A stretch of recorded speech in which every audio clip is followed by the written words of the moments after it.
Okay, I'm live. And you can hear me. Let me go live on Instagram as well. Okay, yeah, so it's been, we don't do these during the weekend. And I didn't do them on Monday or, oh, just a moment. Yeah, so I don't do these on the weekends, and I didn't do it on Monday and Tuesday because I was very busy and tired. I have a little bit more energy today, so we're going to pick up with The Land of Sad Oranges by Ghassan Kanafani, who also wrote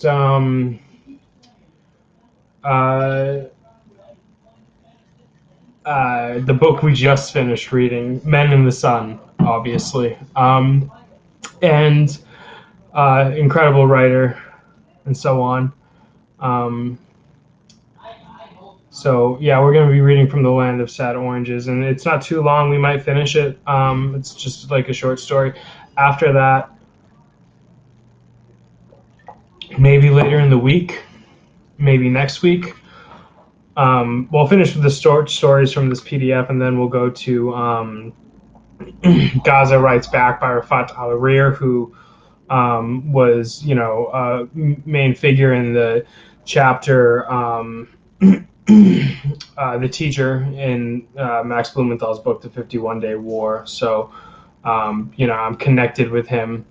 And as some of you may know, I really like to get the author's permission before I read their intellectual property on stream. Even though I'm not doing this for profit, I still prefer to do that. So, yeah, I've done that. I have Rifat's permission. I'm not sure how many streams are going to happen after that. I did just get more RAM and a second monitor, but after that, in a week or two, well, I'm going to DC this weekend. And then I'm staying until Tuesday. And then after that, it's hard to say what I'm doing after that. After that, I don't know. I could be planning a grand adventure. Who knows? I guess we'll all figure that out soon enough, including myself. But grand adventures are nice. And, a wonderful opportunity. I'm looking at myself in my camera right now, and I haven't shaved in a few days, but I'm not really trying to impress any of y'all. I'm trying to read a book to y'all, so sorry for the lack of shaved face. So I think now that because I have a second monitor, I can do something kind of cool. And yeah, there. Should we do half and half or no? Picture, cinema. What do we think? Half and half? Okay, I'm done playing around. This is okay. Yeah, so we'll do this. You don't need to see too much of me, right? And this way y'all can, maybe read along. Okay, so yeah, The Land of Sad Oranges. When we set out from Hafat Achre, there was nothing tragic about our departure. We were just like anybody who goes to spend the festival season every year in another city. Our time in Accra had passed as usual, with nothing untoward. I was young then, and so I probably enjoyed those days because they kept me from going to school. But whatever the fact of the matter, the picture gradually became clearer on the night of the great attack on Accra.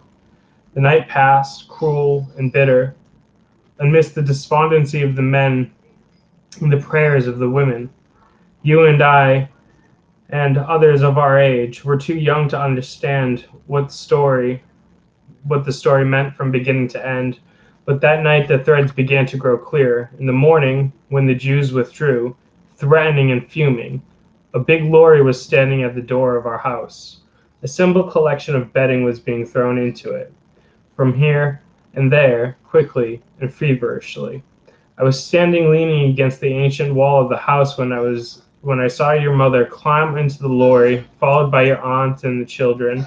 Your father started tossing you and your brothers and sisters into the lorry and on top of the belongings, and then he seized me from my corner and lifted me over his head into the iron rack on the roofs of the driver's cab, where I found my brother Riyadh sitting quietly. The lorry was already moving off before I had settled myself into a comfortable position. Beloved Acre was already disappearing behind the bends in the road going up to Ras Nakora. It was rather cloudy, and a chilly feeling invaded my body. Riyadh was sitting quite quietly, and with his legs hanging over the edge of the rack, leaning his back against the luggage, as he stared into the sky. I sat silently with my chin between my knees and my arms wrapped around them. The groves of orange trees followed each other in succession along the side of the road. We were all eaten up with fear. The lorry panted over the damp earth, and the sound of distant shots rang out like a farewell. When Ras Nakoria came into sight in the distance, cloudy on the blue horizon, the lorry stopped. The women climbed down over the luggage and made for a peasant sitting cross-legged with a basket of oranges just in front of him. They picked up the oranges, and the sound of their weeping reached our ears. I thought that the oranges were something dear, and these big, clean fruits were beloved objects in our eyes. When the women had bought some oranges, they brought them over to the lorry, and your father climbed down from the driver's side and stretched out his hands to take one. He began to gaze at it in silence, and then burst into tears like a despairing child. In Rasnakora, a lorry stopped beside many others. The men began handing their weapons to the policemen stationed there for the purpose, and as our turn came and I saw the rifles and the machine guns lying on the table, and I looked toward the long line of lorries entering Lebanon, rounding the bends in the roads and putting more and more distance between themselves and the land of the oranges, I too burst into a storm of weeping. Your mother was still looking silently at the orange, and the orange trees that your father had abandoned to the Jews shone in her eyes, all the well-tended orange trees that had bought one by one were printed on his face and reflected in the tears that he could not control in front of the officer at the police post. In the afternoon, when we reached Sidon, we had become refugees. We were among those swallowed up by the road. Your father looked as though it was a long time since he had slept. He was standing in the street in front of the belongings heaped on the ground, and I quite managed that if I ran over to say something to him, he would explode in my face. Damn your father, damn. Those two oaths were clearly etched on his face. I myself, a child educated in a strict religious school, at the moment doubted whether this God really wanted to make men happy. I also doubted whether this God could hear and see everything. The colored picture that were handed out to us in the school chapel, showing the Lord having compassion on children and smiling in their faces, seemed like another of the lies made up by people who opened strict schools in order to get higher fees. I was sure that the God we had known in Palestine had left it too, and was a refugee in some place that I did not know, unable to find a solution to his own problems, and we, human refugees, sitting on the pavement waiting for a new fate to bring some solution, were responsible for providing a roof under which to spend the night. Pain had begun to undermine the child's simple mind. Night is a fearful thing. The darkness that gradually came down over us cast terror into my heart. The mere thought that I would spend the night on the pavement aroused with all kinds of fears within me. They were cruel and harsh. No one was prepared to have pity on me. I could not find anyone to console me. Your father's silent glance cast fresh terror into my breast. The orange that your mother held in her hand set my head on fire. Everyone was silent, staring at the black road, keen for fate to appear around the corner and hand out solutions to our difficulties, so that we could follow him to some shelter. Suddenly fate did come. Your uncle had reached the town before us, and he was our fate. Your uncle never had great faith in ethics, and when he found himself on the pavement like us, he lost it entirely. He made for a house occupied by a Jewish family, opened the door, threw his belongings inside, and jerked his round face at them, saying very distinctly, "Go to Palestine." It is certain that they did not go, but they were frightened by his desperation, and they went into the next room, leaving him to enjoy the roof and tiled floor. Your uncle led us to that shelter of his and pitched us into it with his belongings and family. During the night, we slept on the floor and was completely taken up with our small bodies. We used men's coats for coverings, and when we got up in the morning, we found that the men had passed the night sitting up. Tragedy had begun to eat into our very souls.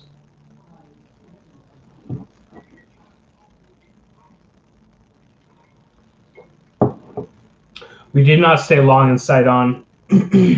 Your uncle's room was not large enough for half of us, but it held us for 3 nights. Then your mother asked your father to look for some job, or let us return to the orange trees. Your father shouted in her face, the rancor trembling in his voice. She fell silent. Our family problems had begun, the happy, united family we had left behind, with the land, the house, and the martyrs killed defending them. I don't know where your father got the money from. I know that he sold the gold he had bought for your mother and when he wanted to make her happy and proud that she was a wife, but the gold did not bring in a large sum enough to solve our problems. There must have been another source. Did he borrow at all? Did he sell something else he had brought away without our noticing? I don't know. I do remember that we moved to a village on the outskirts of Sidon, and there your father sat on the high stone balcony, smiling for the first time and waiting for the 15th of May in order to return in the wake of the victorious armies. The 15th of May came. After a bitter period of waiting, at exactly midnight, your father poked me with his foot as I lay asleep and said in a voice vibrant with hope, "Get up and see for yourself as the Arab armies enter Palestine." I was up like a shot, and we clambered down barefoot over the hills to the main road, which lay a full kilometer from the village. All of us, young and old, panted as we ran like madmen. The lights of the lorries climbing to the Ras Nakora shone in the distance. When we got to the road, we felt cold, but your father's shout drove everything else from our minds. He had begun to race after the lorries like a small boy. He was calling out to them. He was giving the hoarse shouts and gasping for breath, but he still raced along after the string of lorries like a little boy. We ran along beside him, shouting in unison with him. The friendly soldiers were looking at us from under their helmets, silent and motionless. We were gasping for breath. Meanwhile, your father, racing along despite 50 years, pulled cigarettes out of his pocket to throw to the soldiers and went on shouting to them.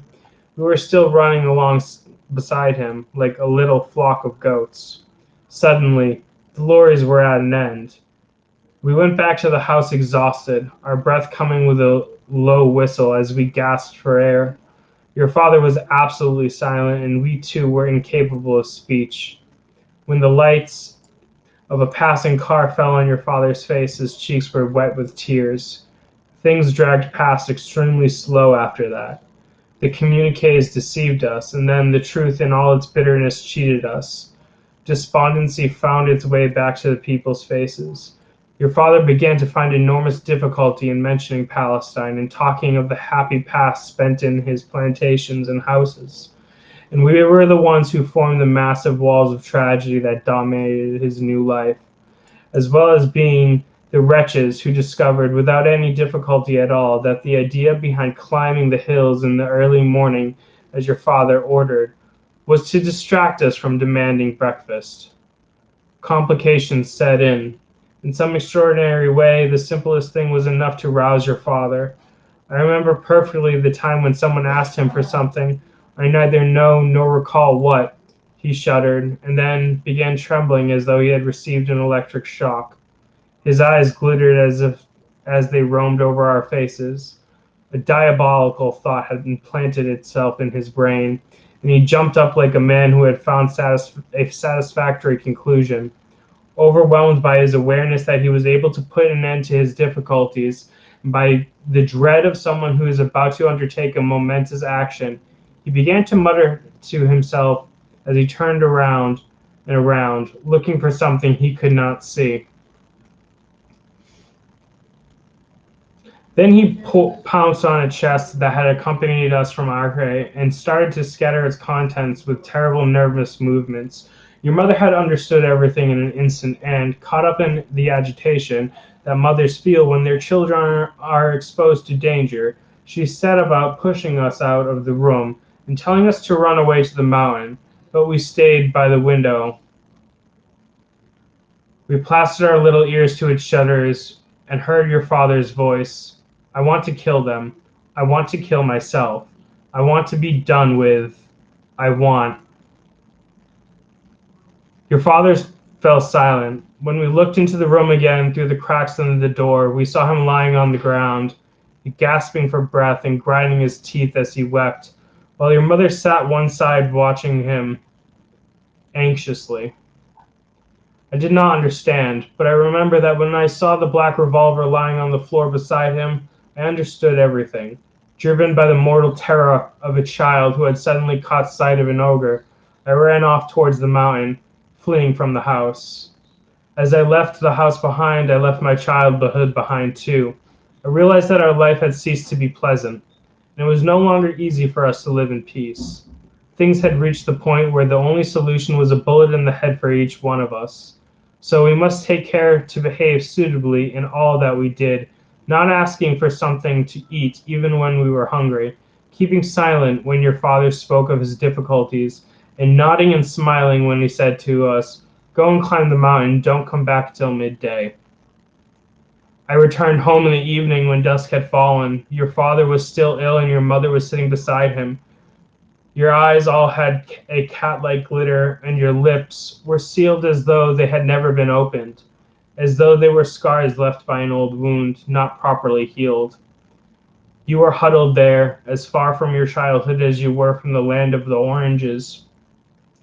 The oranges that, according to a peasant who had used to cultivate them until I left, would shrivel up if a change occurred and they were watered by a strange hand.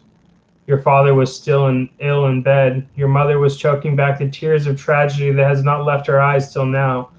I slipped into the room like a pariah. When my glance fell on your father's face, which was twitching with impotent fury, I saw, at the same moment, the black revolver lying on the low table, and beside it, an orange. The orange was dried up and shriveled. That was The Land of Sad Oranges by Ghassan Kanafani. I mean, nothing this guy writes is easy to read or listen to, I can imagine. Uh, yeah, I wish I had more to say. I don't. That was, it's tragic and um, just a small sliver of the suffering that is felt from the colonization of Palestine. Um, I know this was a short stream, but I don't want to start If You Were a Horse tonight. I want to start that tomorrow night. So we're going to start that tomorrow night. Um, I'll be in DC on Friday night, so I'm not sure if I'll do a live stream from there. If I do, Well, I am bringing my laptop. If I do, I'll let you know on social media. But I hope you enjoyed. You got something out of this. Power to the people and free Palestine.